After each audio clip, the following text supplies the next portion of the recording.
Hey everybody, this is Molly K. Hope y'all are well. Got an important topic that I need to talk to y'all about. I don't think I have discussed this on this channel. Maybe I have, but it's been a long time ago. But since these anti-Semitism bills are coming out, we need to have a discussion because this is going to be a data point, but it's a very important message for all of us who are not the ish people because they have plans for us, and a lot of people don't really understand what is happening. But we are at a crossroads where a lot of our laws are basically, and when I say our, I mean laws for that govern this country, are going away. And as you see, these new bills are coming into play. And what is happening is we are becoming the United States of Kazaria.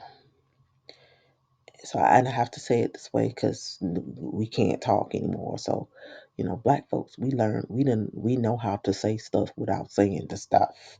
For you Gentiles and y'all white people who need stuff to be direct and you don't like code and you don't like ebonics, y'all gonna really struggle during these next few years because y'all not gonna be able to talk and y'all are used to saying what you want to say, when you want to say it, how you want to say it without repercussions. And so this is going to be a challenge for you.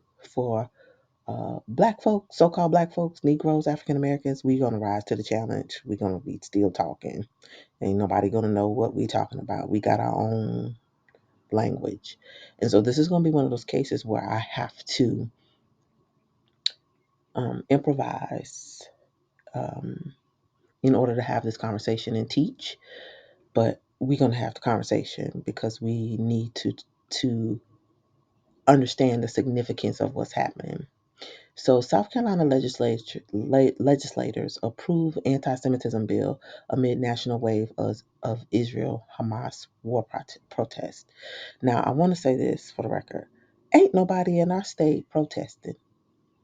Nobody, not one school. No, nobody don't give a crap about that stuff. We want to try to figure out why the eggs high and why our car insurance going up. Uh, we worrying about cicadas all over everything on our porch. We not worrying about this. We worrying about the why is it a cheeseburger combo $11 when we used to pay $6 and $7 for it? We don't. We're not involved in this stuff, and yet our legislators approved a bill when there was no problem. So this is how you know our governments have been infiltrated. Our state and local governments have been infiltrated. You're not going to be able to rely on them. They have we've been sold out. These people work for the powers that be. Some of them willfully, some of them don't have a clue. But by the time they figure out what is happening or what has happened, it will be too late for all of us. So I want to talk about this because this impacts all of us, but especially African American Negroes, descendants of chattel slavery. It's going to impact white people too, but differently. Um, but we have targets on us now. That's what I want to say. So we're not able to talk. And this bill really is meant to thwart our awakening. Too many people are figuring out wait a minute, these people do not fit any of the criteria of who the Israelites are supposed to be in the Bible. And so what is happening? People are waking up to the fact that the people who be slapping you in your back and stabbing you in your back turn around and cry victim. And so folks are putting two and five together and it's not making no sense. And as this happens, people are starting to get angry and, fight for the underdog. Now, a lot of this protest, sorry about that, my neighbor is riding his dirt bike. So a lot of this protest that's going on is so a lot of this protest that is going on is orchestrated, and I don't know if y'all been paying attention to what's going on in New York, but Governor Adams, Eric Adams, not Governor, I'm sorry, Mayor Eric Adams, basically alluded to that, and he's been catching flack for it, but he's basically trying to let us know that hey, the powers that be are sending kids to these campuses or people to these campuses to be instigators, and this stuff is not real. It's just orchestrated so they can pass these laws. So this is a case of causing chaos in order to bring their new global order. um so I'm going to start off with this story, but we're going to end with the Noahide laws because that's where we're going, and they're setting up for the persecution of the saints and anyone who disagrees with this government in this new global order. So it says South Carolina universities have not seen anything akin to the wave of protests over Israel Hamas war sweeping college campuses across the country. There are no students pitching massive tent encampments on campus lawns, refusing to leave. There's no vandalizing or or taking over academic buildings, and no reports of insults, harassment, or threats of violence aimed at them, them Khazarian students. Still, as students finish final exams and campuses empty for the summer, lawmakers point to a bill codifying a definition of anti-Semitism into state law. The House gave final approval last week. Nobody knew this was happening. It just happened. We don't even have a problem, but they passed the bill. So you got to ask why. So it has to have something to do with this new world order. So since the state legislature's only Jewish member, one damn person, believes the legislation heading to Governor Henry McMaster's desk could be used by South Carolina's public universities in deciding how to respond should troubling instances or conduct violations arise with staff or students in the future. So this is insane. It don't make no sense. Why fix something that ain't broke unless there is another motive? And notice how Governor Henry McMaster signs it. Y'all know he's a Mason, very high up, and a part of another. I think he's a part of the Skull and Bones. But anyway, he does the bidding of the powers that be. He's a Republican, and I can't say he's a globalist. He's not an outward globalist. He's a conservative, um, two-faced person. Say that. So, um, this bill, sponsored by Representative Beth Bernstein, which is a Democrat from Columbia, will use the same definition of anti Semitism adopted by the International Holocaust Remembrance Alliance and the U.S. State Department. Student led pro Palestinian protests have spread nationwide in response to Israel's military offensive in Gaza. War erupted between Israel and Palestine after Hamas militants launched an attack on southern Israel on October the 7th, 2023, killing about 1,200 civilians and taking some 250 people hostages.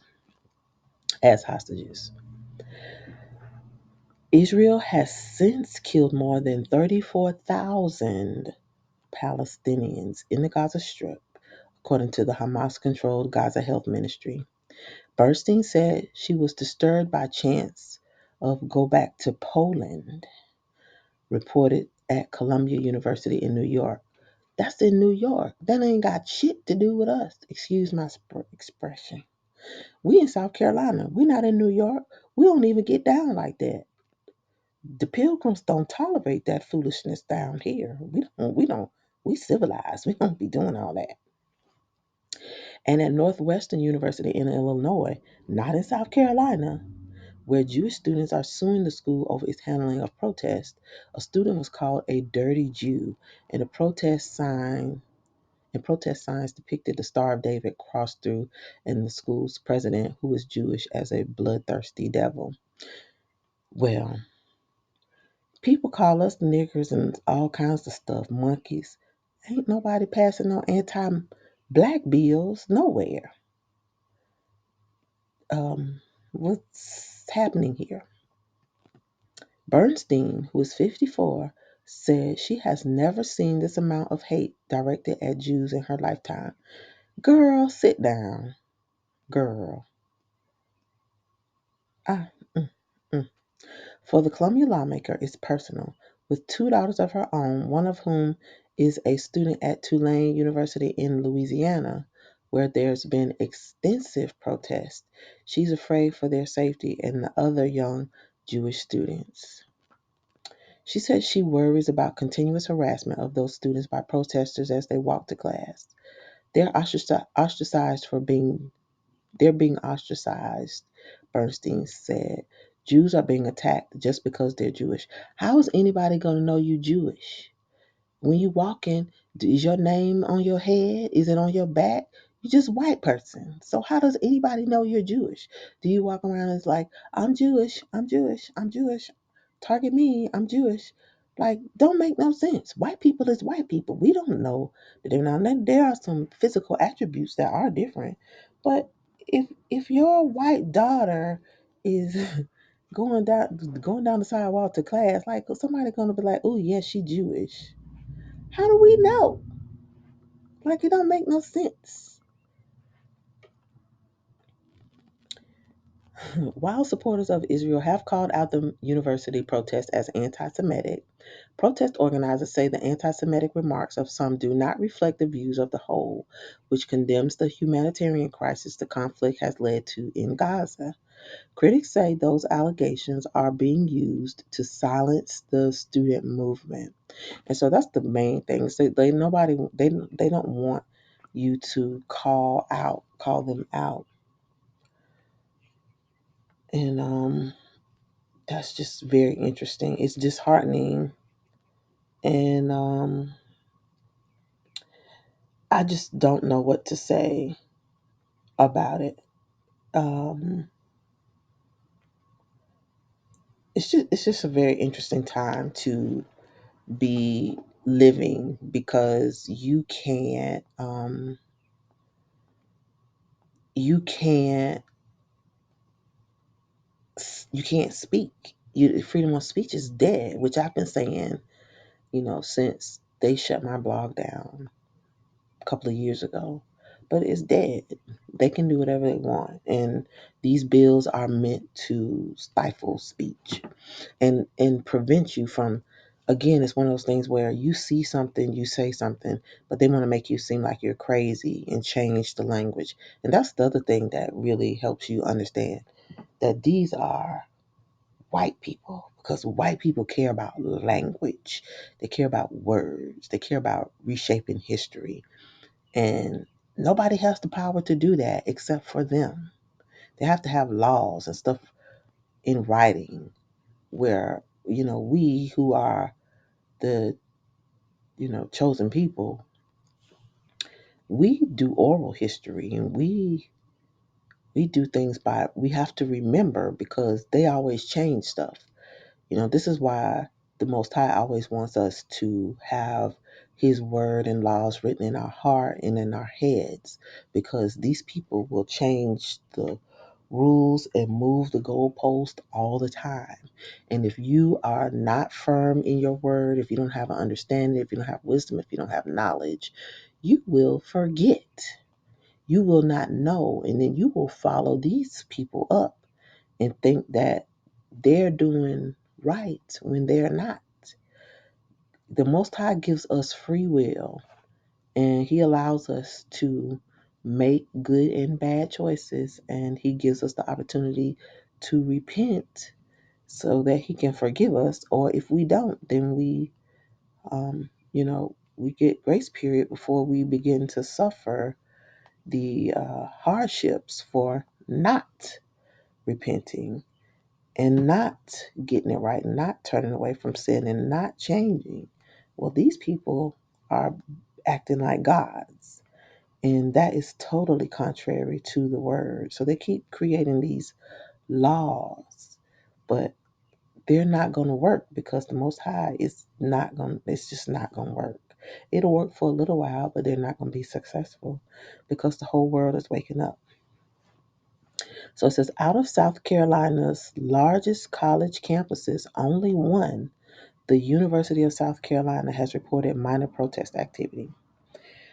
After the October 7th attack, a revived USC chapter of Students for Justice in Palestine distributed posters and leaflets on campus, and supporters of Palestine stood silently with protest signs at a vigil for Columbia's Jewish community, held at the Anne Frank Center on campus, blocks away from the State House. And it's amazing they have all mm, these centers and things for the ish people, but nothing for black people.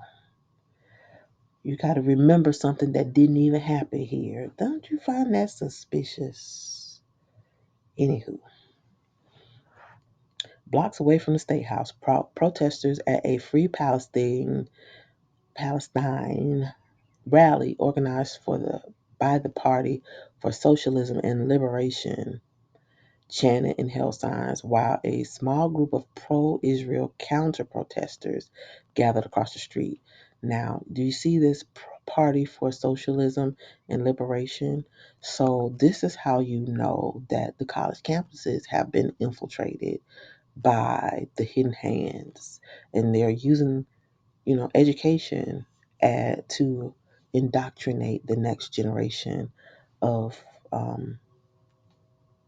their ops. I guess that's the best way to put it. They're going to be operatives without knowing that they're operatives. So it says Bernstein, who attended the vigil, said the pro-Palestine protesters were maybe a tad bit disruptive, but not violent. Most recently, a late afternoon demonstration was held by the university's main library and student center on the last day of classes, which coincided with the first day of Jewish Passover. Elsewhere, unlike elsewhere in the country, the students left at dusk, the Post and Courier reported. So basically, the article is saying we don't know why they passed this bill because there's no need for it. That's what keeps coming across. And South Carolina is not the only state that has done that. A lot of southern states have done this. And this is why it's so like crazy. It's like we don't have a problem. We don't even have large populations. Well, I take that back. We probably have lots of populations of Jewish people, but because they've hidden themselves since slavery, up and through society, we did not know who they were. But now we are finding out who they are, and we are waking up, and they don't like that. So it says once the group did move, police followed them outside, and the students ran away in different directions. Police saw two of the students walking on Sumter Street and arrested them for breach of peace, a misdemeanor. So police cracked down. So they're talking about what's going on in New York, which don't mean nothing because it's not happening here. And meanwhile, anti-Semitism and Islamophobia in the United States has surged. To record levels since the October 7th Hamas attack, according to the Anti-Defamation League and Council on American Islamic Relations. Um, so at the end of the day, I mean, this is a very long article, but none of this stuff is even happening here. And here we are, we got to have a discussion about it. So I'm going to move on to something that's really important that we need to talk about. We need to talk about no hide laws. the 7 Noahide laws. So I'm going to try to go here to this page. Okay, so close you, 'cause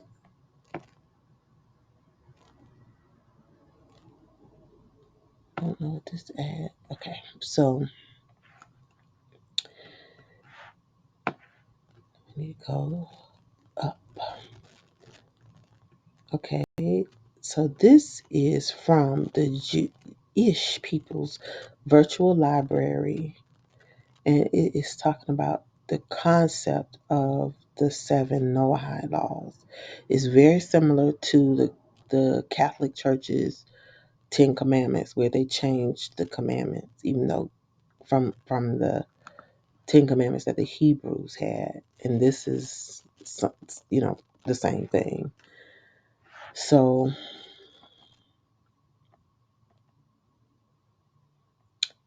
oh my gosh, okay. So the Noahide laws are 7 laws considered by rabbinic tradition as the minimal moral duties required by the Bible on all men. While Jews are obligated to observe Torah, 613 commandments, every non-Jew is considered a son of the covenant of Noah. Now, this is not biblical. These the Ish people stuff. And he who accepts these obligations is considered a righteous person who is guaranteed a place in the world to come. And you remember the guy who, I don't know if y'all saw the rabbi who said African American and black people will not be in the world to come? This is why we ain't going to be there, because they don't want us there, because they have to try to get rid of us because they have stolen our identity. So it says the 7 Noahide laws are traditionally enumerated as: do not deny God, do not blaspheme God, do not murder, do not engage in incestuous, adulterous, or homosexual relationships, do not steal, do not eat of a live animal, and establish courts legal system to ensure law obedience. The seventh one is what in the hell is going on right now. And this is important because America already has done a joint resolution for the Noahide laws back in 1991. They slipped it in and nobody even knew anything about it. So I'm going to read it to you. It was passed in Congress. It is public law. As you can see, this is the actual law. So it says to designate March 26, 1991 as an Education Day for USA. Whereas Congress recognizes the historical tradition of ethical values and principles which are the basis of civilized society and upon which our great nation was founded.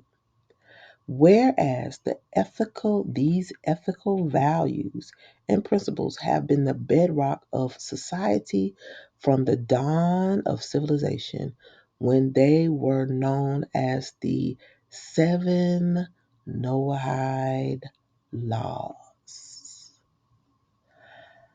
Whereas without these ethical values and principles, the edifice of civilization stands in serious peril of returning to chaos. Whereas society is profoundly concerned with the recent weakening of these principles that has resulted in crises that beleaguer and threaten the fabric of civilized society. Whereas the justified preoccupation with these crises must not let the citizens of this nation lose sight of their responsibility to transmit these historical ethical values from our distinguished past to the generations of the future. Whereas the Lubavitch movement has fostered and promoted these ethical values and principles throughout the world. Do y'all comprehend what I'm saying? I hope you're understanding what I'm saying. Whereas Rabbi Men- Menachem Mendel Schneerson, leader of the Lubavitch movement, is universally respected and revered, and his 89th birthday falls on March the 26th, 1991. Whereas, in tribute to this great spiritual leader, the Rebbe, this his 90th year will be seen as one of education and giving, the year in which we turn to education and charity to return the world to the moral and ethical values contained in the seven Noahide laws. And whereas this will be reflected in an international scroll of honor signed by the President of the United States and, and other heads of state. Now, therefore, be it, excuse me, resolved by the Senate and House of Representatives of the United States of America in Congress assembled that March the 26th, 1991, the start of the 90th year of Rabbi, excuse me, Menachem Schneerson, leader of the world, excuse me, leader of the worldwide Lubavitch movement, is designated as Education Day USA. So you see how they hid um, this Noahide law thing under the auspices of education. The president is requested to issue a proclamation calling upon the people of the United States to observe such day with appropriate ceremonies and activities. So y'all see where we going. Now let me go back to these Noahide laws. So it says, except for the seventh law, all are negative commands, and the last itself is usually interpreted as commanding the enforcement of the others. They are derived exegetically from divine demands addressed to Adam and Noah, the progenitors of all mankind, and are thus regarded as universal. Noah Noachides may also freely choose to practice certain other Jewish commandments, and Maimonides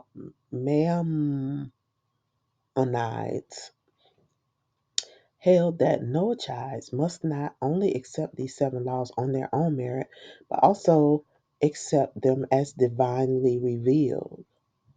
What is all of this? Anyway, the prohibition of idolatry provides that the non-Jew does not have to know God, but must disregard false gods.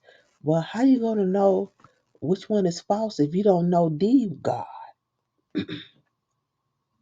That don't make no sense. But anyway, this law refers only to actual idolatrous acts, but unlike Jews, Noachides are not required to suffer martyrdom rather than break this law. They are, however, required to choose martyrdom over murder. They, Tosefta, I don't know what this is. records four possible additional prohibitions against drinking the blood of a living animal, emasculation, sorcery, and all magical practices listed in Deuteronomy 18:10 through 11.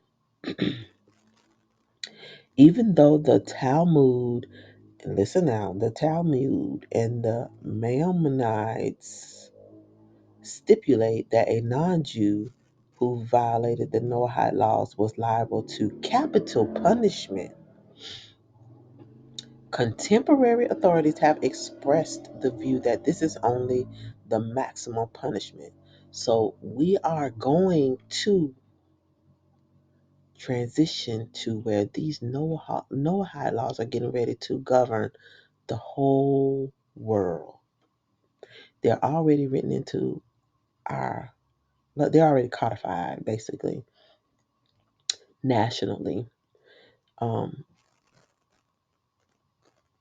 and when you see all these anti-Semitism laws coming about, this is where we're heading, and this is why.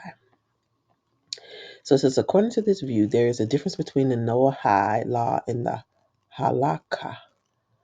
According to the Halakha, when a Jew was liable for capital punishment, it was mandatory punishment, provided that all conditions had been met, whereas the Noahide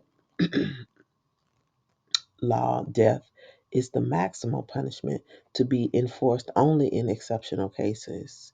In the view of the strict monotheism of Islam, Muslims were considered as Noachides, whereas the status of Christians was a matter of debate.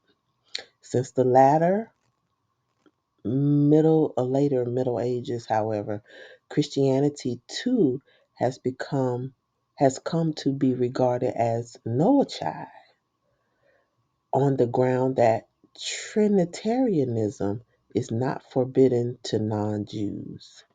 So I want to talk about this because I see us heading here, and we should be concerned because they talk about capital punishment.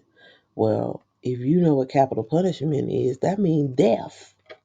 You got to give your life, and we are headed to this time.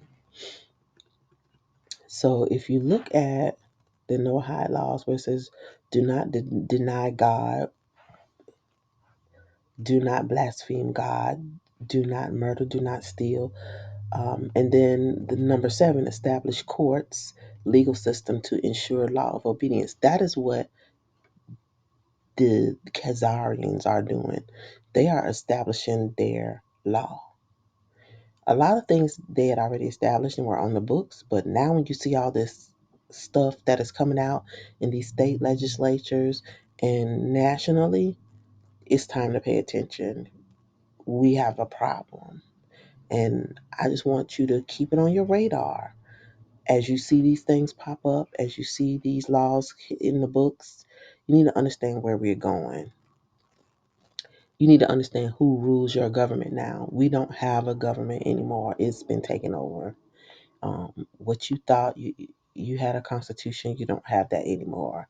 Your nation is basically run by the Khazarians. This is, um, well, I can't say what it is, but if you read your Bible, it'll tell you who these people are, what they do, and we need to really be keeping watch. So I'm going to end this video now, but I will put links to all of these things that I share with you today in the comment section to avoid having this video censored.